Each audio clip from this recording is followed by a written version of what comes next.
the stakes. I'm gonna do whatever it takes to make it happen. Whatever it takes, I'm gonna give it my all. Eliminate all distractions. Every day, no matter the stakes, whatever it takes. Oh yeah, whatever it takes.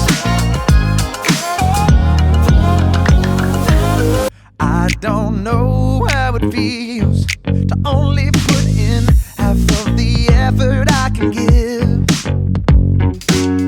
All I know how to do is to aim for the stars. That's the only way to live. I'm not gonna wait around. These feet are gonna hit the ground. Do it with all of my heart.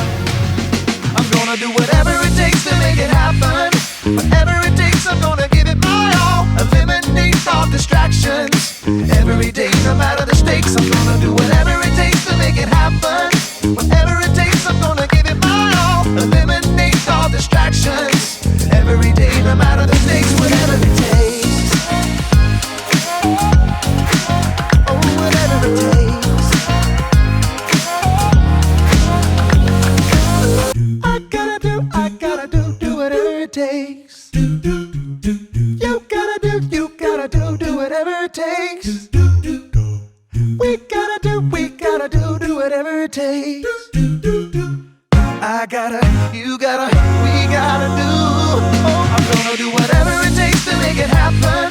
Whatever it takes, I'm gonna give it my all. Eliminate all distractions. Every day, no matter the stakes, I'm gonna do whatever it takes to make it happen. Whatever it takes, I'm gonna give it my all. Eliminate all distractions. Every day, no matter the stakes, whatever it takes. Oh yeah, whatever it takes. Yeah.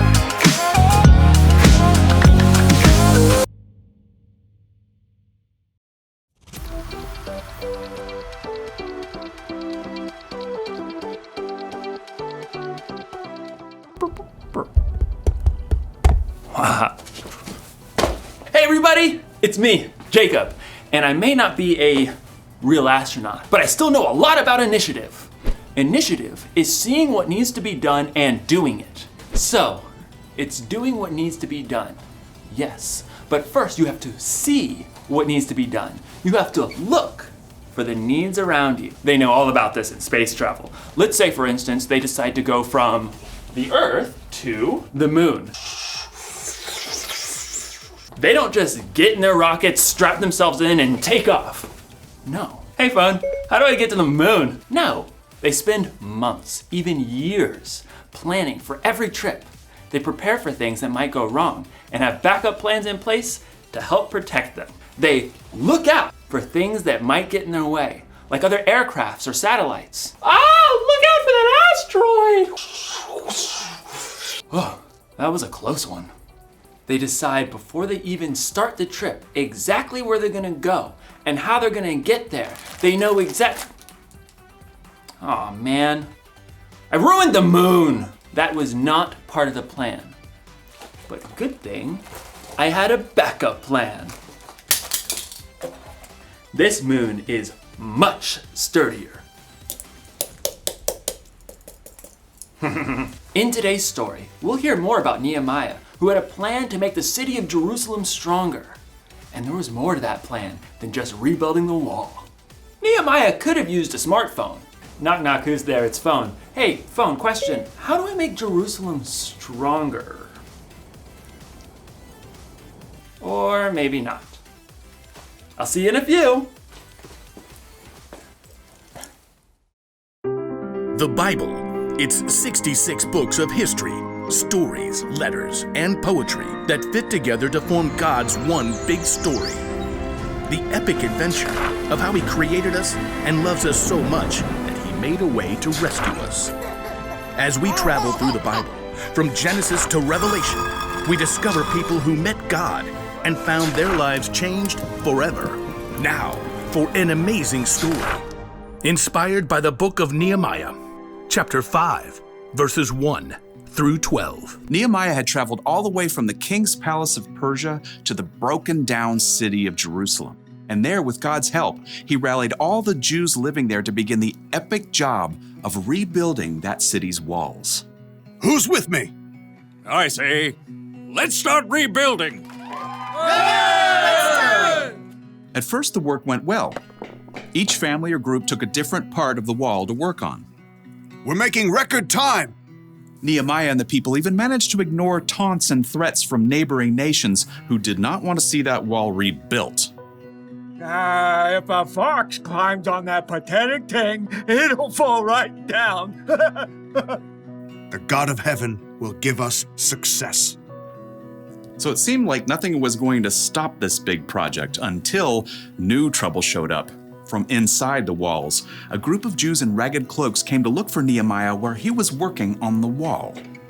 There's not enough food for everyone. We're being forced to sell our fields and vineyards just to buy grain. There's hardly enough to keep us alive. The king's taxes are high. We have to borrow money, but then we can't even pay the high interest. Interest was extra money the people had to pay back. It was so high they could hardly keep any of the money they made. Who's making you do this? Other Jews, our own relatives. We even had to send our children to work for them as slaves. We have nothing left. Please help us. This is not right. It's not right at all. I'll take care of it. Nehemiah was so angry that he didn't trust himself to act in the moment. Instead, he thought it over for a time. God, what do I do about this? His own people were mistreating those who had less. Nehemiah took this so seriously, he stopped work on the wall to call together the Jewish nobles and officials. What's this all about? Better be good. Making us lose all this work time. It's not good. It's bad. You're charging your own people interest. It's not like it's that much. I mean, we can't loan money for free, right? Do you have to ask me this? Think about it. Many Jewish people were sold as slaves to other nations, and we had to buy them back and bring them home. Now, you're charging so much interest, they are forced to become slaves again. Oh. No one could argue with Nehemiah. They listened quietly to his next words. What you're doing is not right. We have to show respect for God. Look, I am lending money and grain to the people who need it, and so are my relatives, but we aren't charging any interest. So, what should we do now? If you've taken anything in payment, give it back. Fields, vineyards, olive groves, houses, give it all back. Even the interest that you've charged, do it now. God moved in the hearts of the people because instead of arguing, they agreed. We'll give it back. We won't make them give us anything else. We'll do just as you say. Very good. Nehemiah sent for the priests so that the nobles and officials could make this promise before God. You must keep this promise, or God will deal with you. Amen. Immediately, the officials did as they said. Here are the papers. The vineyard is yours again. Oh, thank you. I've been working years to get it ready for a good harvest. I took too much. This is yours. This means my son can come home now. So once the nobles and officials made everything right, work on the wall began again, faster and stronger than before, now that everyone had what they needed. And Nehemiah continued to show his people how to treat each other, even though King Artaxerxes had appointed him governor. You know, all the other governors made the people pay them silver and give them lots of food and stuff, even land. That's too heavy a load to put on the people. Instead, Nehemiah dedicated himself to working on the wall. In fact, he even invited 150 people to eat food at his own table. Throughout his life, he always looked for ways to treat people fairly and make things right.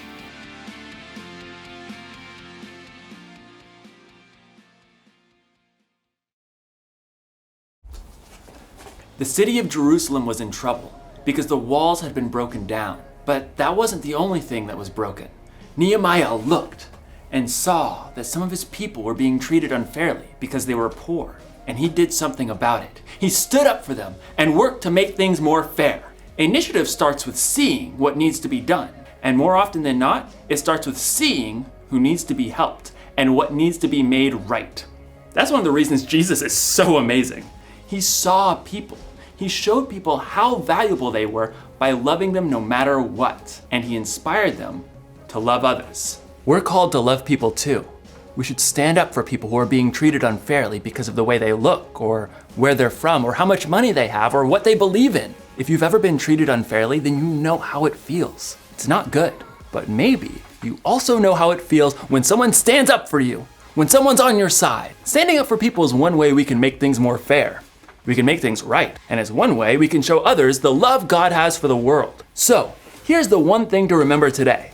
Look for ways to make things right. Make a plan. Decide before you start your day that you're going to look for the needs around you. And speaking of needs, it looks like I'm gonna need another moon.